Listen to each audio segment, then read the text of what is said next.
యెహోవా శరణు జొచ్చియున్నాను పక్షివలే, నీ కొండకు పారిపొమ్ము అని మీరు నాతో చెప్పుట ఎలా? దుష్టులు విల్లెక్కు పెట్టియున్నారు చీకటిలో యథార్థ హృదయుల మీద వేయుటకై. తమ బాణములు నారి ఎందు సంధించియున్నారు. పునాదులు పాడైపోగా నీతిమంతులేని చేయగలరు. యెహోవా తన పరిశుద్ధాలయములో ఉన్నాడు.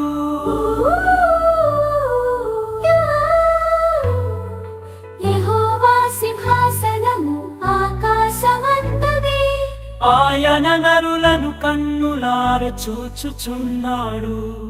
తన కను దృష్టి చేత ఆయన వారిని పరిశీలించుచున్నారు.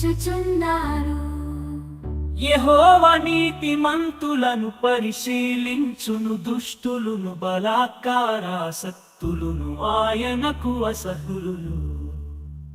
దుష్టుల మీద ఆయన ఉరులు కురిపించును, అగ్ని గంధకములను వడగాలియు వారికి పానీయ భాగమగును. యెహోవా నీతిమంతుడు, ఆయన నీతిని ప్రేమించువాడు.